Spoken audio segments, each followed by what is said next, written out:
NIBIRU spotted, genuine proof, Planet X caught on sky as two suns are rising in the sky. Well, that is unusual. Well, there are star watchers, sky watchers, sky gazers that are up early or stay awake at night or have their cameras taking pictures, taking the images, and they review them during the day.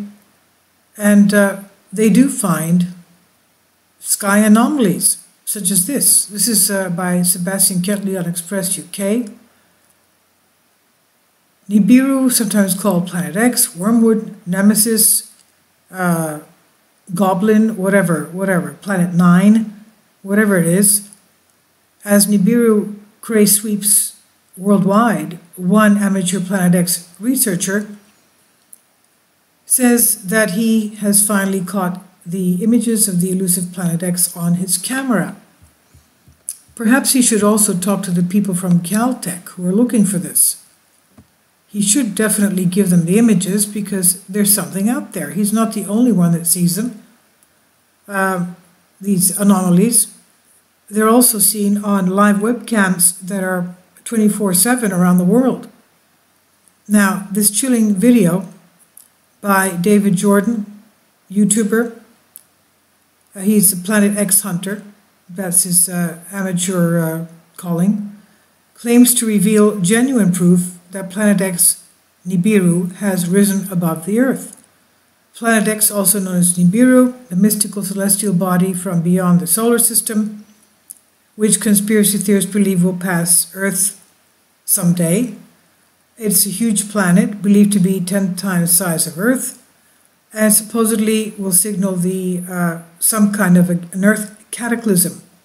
It's believed that it is the planet that comes around every so often, that the Sumerians spoke about, that the ancient Egyptians spoke about, that causes the Earth to shift to reel, causing pole shifts, sometimes in a matter of days. And it has such a gravitational pull that it moves the tectonic plates, causing tremendous earthquakes, volcanic eruptions, tsunamis, and you can understand what takes place. It's a 10-minute video titled Genuine Proof, Planet X Nemesis, Sunrise, and the Eclipse for Good Measure. It's uploaded by David Jordan, and it supposedly proves that NIBIRU is finally very close to us. Jordan says in his video, there are two suns in our sky. These are images I took yesterday, September 22nd, from my garden with an iPhone 7 and an infrared lens taped to the front of it. So it's good that he has infrared. Most of us don't have infrared. I think if we did, we would definitely see a lot of things in the sky, not just another celestial body. Wow. You think maybe Santa Claus will bring me an infrared camera for Christmas? Let's see. Now, a 10-minute video with the infrared taped to the lens in front of his lens. He says, as you can see clearly, this was early in the morning, two suns and two reflections as well. It's crazy. To anybody who thinks I am doctoring these images or videos, he says I am not. They're all taken on my iPhone 7, all just set to standard factory settings, and the ones in this particular video are just having an infrared lens from my Nikon camera.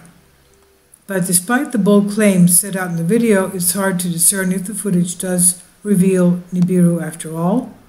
The whole video is marked by a deep red tint of the infrared lens, and the supposed Planet X could very well be a lens flare reflecting perhaps from the sun. At one point in the video, Jordan describes hastily pulling up on the side of the road while driving to film this NIBIRU, which he calls the dragon, and he explains I pulled over quickly because I wanted to see the dragon, and lo and behold, I hold my iPhone up with the infrared lens taped to the front of it, and as you can see, I got Nemesis rising, or Planet X rising, whatever you want to call it. But yeah, it's been an interesting day. They've been chemtrailing over my house from 11 o'clock this morning, and it carried on all afternoon. At one point, I counted 10 planes in the sky, which was phenomenal. But yeah, as you can see, there's 2 suns in our sky. And he says, yes, there's my dragon, or should I say the Vatican's dragon, and they're trying to kick up all this nonsense with whatever's taking place geopolitically. Is just a distraction, keeping people distracted. Now, fortunately for the rest of us, Mr. Jordan's genuine proof of Nibiru existence is probably not real, because the rogue planet has been branded by NASA an internet hoax. NASA's leading scientist, Dr. David Morrison, said there is no credible evidence whatever for the existence of Nibiru, or Planet X, or Nemesis, or Wormwood, whatever you want to call it, Planet 9. There are no pictures, no tracking, no astronomical observations.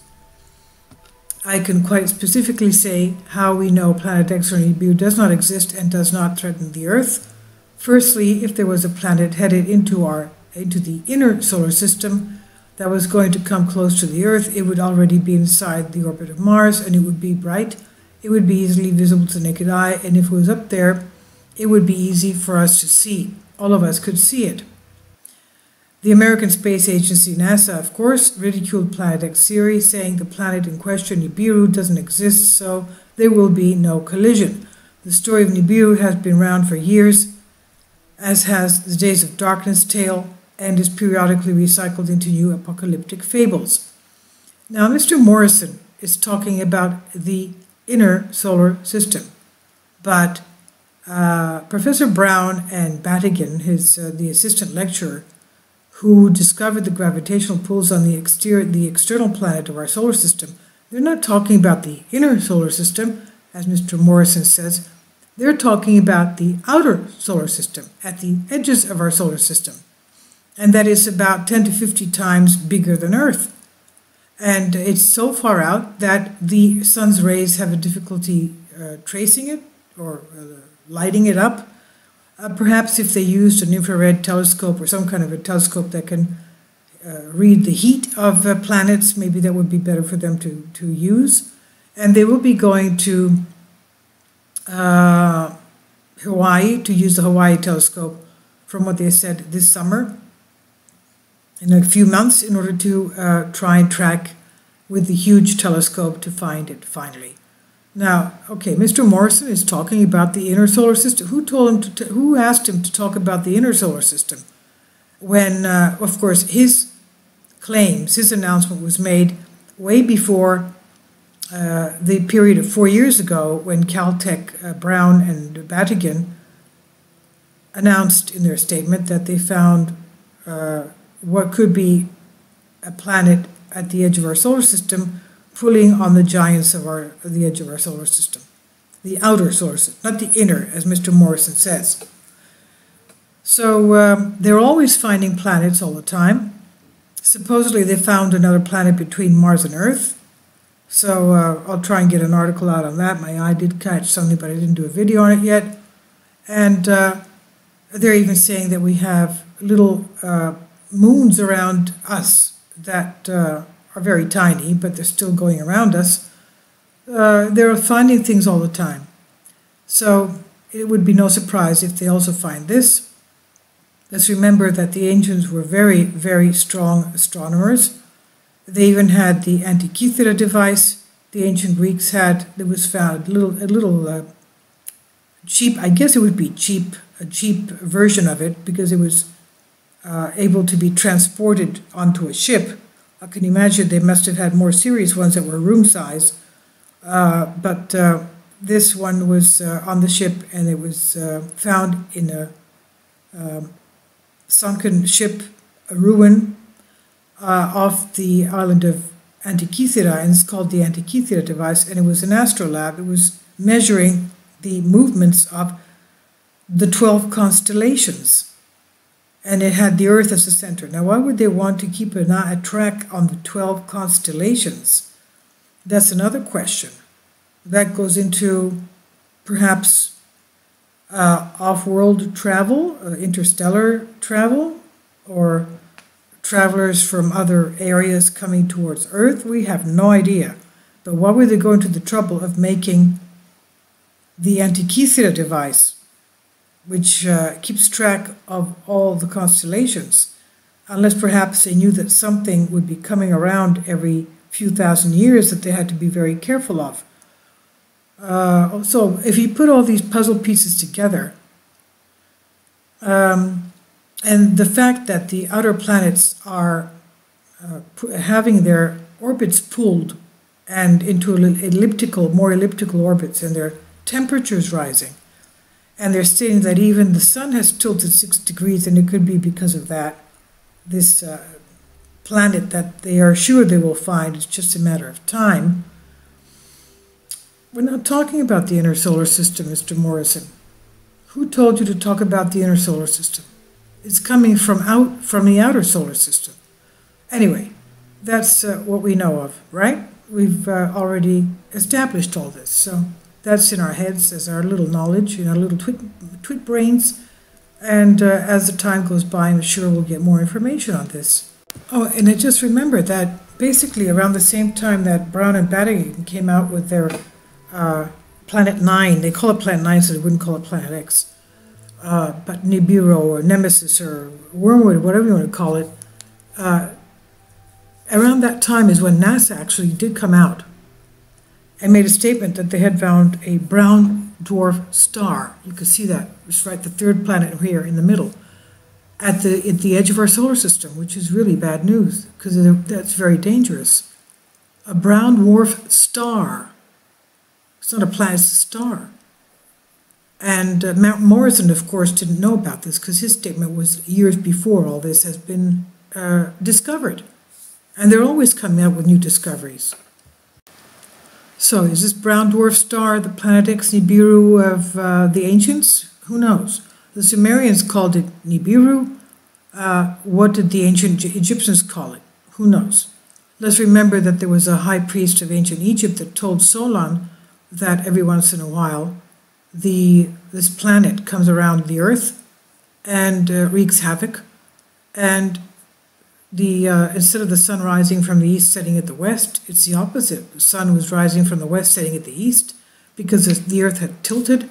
The stars in the sky, of course, had different positions, and that this takes place every once in a while. It took place many times in the past, and it will take place many times in the future. And then Solon told this to Plato. Plato made it, put it in writing, had it in writing, and informed us. So we don't know what the ancient Egyptians called it, but they did report that it does come around every so often.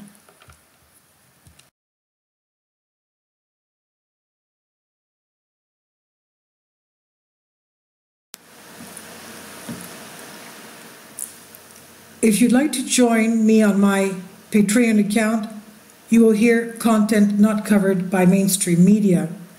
These riveting stories will be based on my research, and I will state my opinions and give my personal insight on diverse and controversial subjects and world events not covered by mainstream media, and not supported by YouTube guidelines.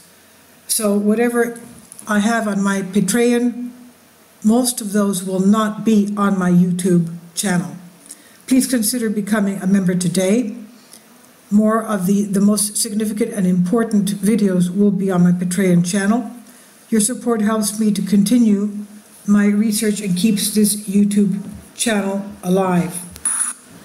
And we depend on your support, your generous charity, because we help economically challenged families here in Athens, Greece, in Kapota, and we also help the young generation with university tuition and the community around our church. Thank you.